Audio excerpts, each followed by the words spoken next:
monde, j'espère que tout se passe bien pour vous, pour moi en tout cas, ça va. Tout d'abord, je tiens vraiment à vous remercier pour le soutien de la dernière vidéo, c'est un truc de ouf. C'était vraiment une vidéo qui me tenait à cœur, un concept qu'on retrouve pas ailleurs, et donc ça vous a plu. Donc il y aura bien évidemment une suite les gars. Mais maintenant, retour aux sources. Les amis, il y a pas longtemps, j'ai fait un petit thread sur Twitter qui m'a beaucoup inspiré pour le coup. Dans ce thread, je parle du fait que bah voilà, la crypto-monnaie pour beaucoup de personnes, elles ont suscité une passion, une philosophie de vie, et je trouve que cette approche, elle est très intéressante. Et surtout, ça permet d'identifier les causes. Pourquoi cette obstination à vouloir défendre les crypto-monnaies est présente. Et du coup, je me suis dit, allez, let's go, on en fait une vidéo complète parce qu'il y a beaucoup de choses à détailler sur le sujet. Donc, on perd pas plus de temps, c'est parti, on va creuser le sujet. N'oubliez pas à liker et à vous abonner, vous connaissez la chanson, mais voilà, c'est le moyen le plus efficace de me soutenir. Et on est parti, let's go, jingle!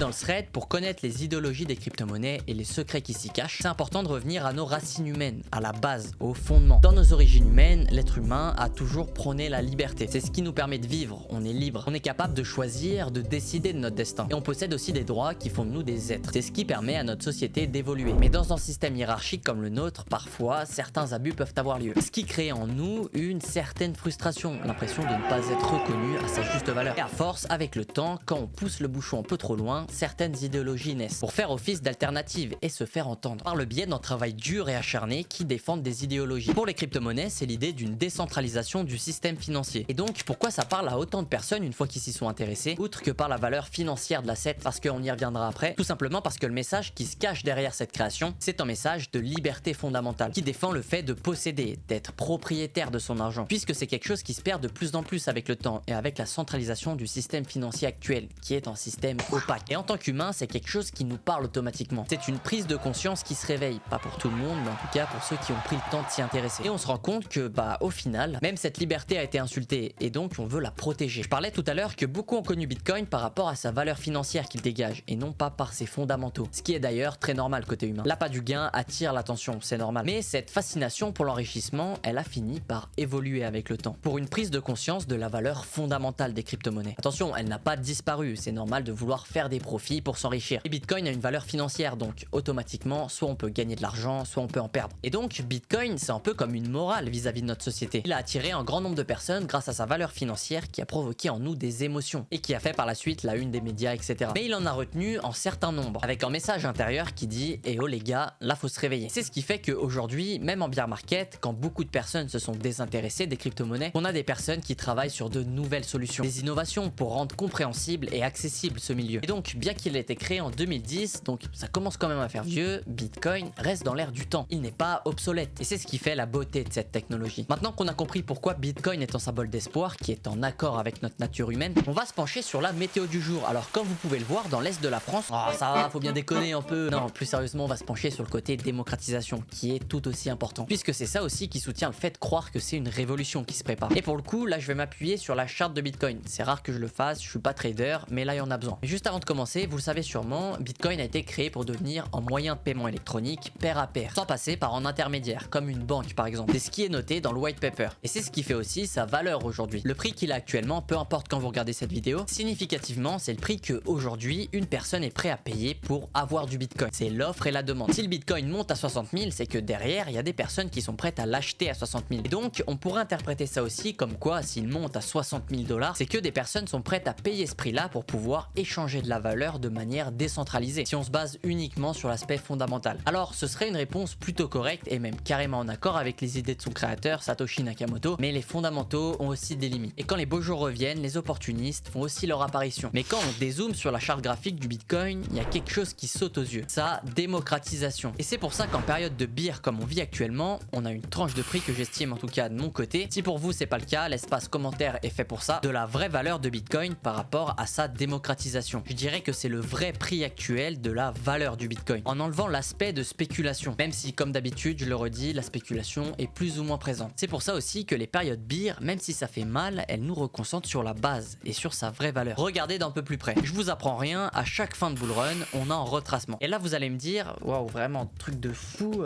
j'ai beau regarder les graphiques mais je le savais pas. Non plus sérieusement, regardez, je le trouve vachement intéressant d'un point de vue fondamentaux, puisqu'en fait il reflète la démocratisation réelle d'aujourd'hui. Il va jamais toucher toucher son point initial avant la période bull. Pourquoi il va pas à 0, à 8000 ou à 5000? Pourquoi? Parce que tout simplement, qu'on le veuille ou non, le graphique reflète aussi la démocratisation actuelle et la confiance que les gens accordent aux cryptos. C'est-à-dire que des gens sont prêts à acheter du bitcoin en certains endroits quand il chute, parce qu'ils estiment que c'est une belle opportunité pour en acheter. Grossièrement, c'est ça. Et si on devait faire un résumé très court pour que tout le monde comprenne, en gros de 2010, donc depuis sa création jusqu'à aujourd'hui, de plus en plus de personnes se sont intéressées au bitcoin. Et ça peut paraître bateau dit comme ça, mais je vous assure que c'est beaucoup oublié et négligé. Alors que les faits sont là, même si on a un retracement de 70% depuis son dernier ATH et qu'on pleure tous, si on prend le bottom du bear market de 2018, et si on considère que le point le plus bas de ce bear market c'est les 16 000, même si on sait pas, hein, c'est une supposition, c'est toujours 379% de plus qu'avant le bull run. Je sais pas si vous vous en rendez compte, c'est énorme. C'est cette valeur là qui est intéressante. On pourrait même conclure que la démocratisation du bitcoin a augmenté de 379% par rapport à 2018. Autant vous dire que la machine est lancée et depuis déjà un bon moment. C'est pour ça aussi qu'on entend souvent que c'est un domaine en constante évolution. Tout simplement aussi parce que la démocratisation suit au fur et à mesure des années. Si les idées que les gens ont vis-à-vis des cryptos ne changent pas, ce qu'on peut parfois s'imaginer hein, quand on écoute les médias, la démocratisation n'existerait pas en fait. Et ici, c'est pas du tout le cas. Donc on constate une évolution des mentalités, les gens s'éduquent pour essayer de comprendre ce qui se passe derrière. C'est ce qui pousse l'écosystème crypto à se développer, à trouver de nouvelles solutions, des innovations. Et donc on assiste depuis le début de Bitcoin à une évolution des mentalités. Même si ça n'a pas toujours été facile. Il a fallu du combat, il a fallu beaucoup de choses pour en arriver là. Et vous dire jusqu'où ça ira, j'en ai aucune idée. Est-ce qu'un jour le système traditionnel va se blockchainiser?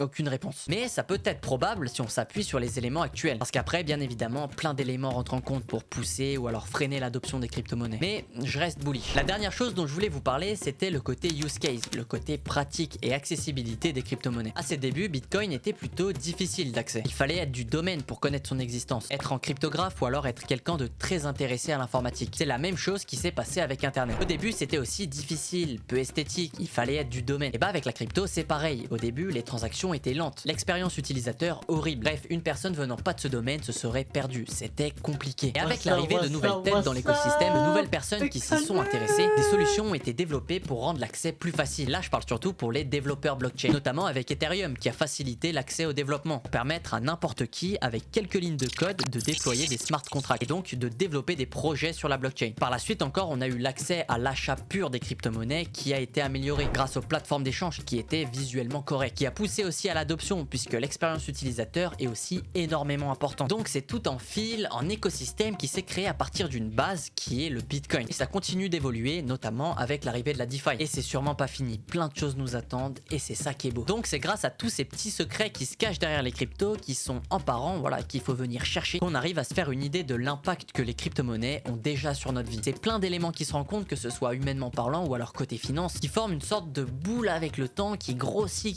et un jour ça fera sûrement du gros bruit. Ça viendra tout seul, il faut juste continuer à travailler sur le sujet. Encore essayer de développer de nouvelles solutions, on lâche pas, on continue pour essayer d'améliorer les blockchains, essayer de répondre à ce fameux trilemme de la blockchain qui est si difficile à résoudre. Et avec de la dévotion, qui sait, on y arrivera peut-être un jour. Les amis, merci d'avoir regardé la vidéo jusque là, ça fait plaisir. On a débité là pour cette vidéo, donc on se retrouve pour la prochaine. C'était Clémise, prenez soin de vous. Ciao.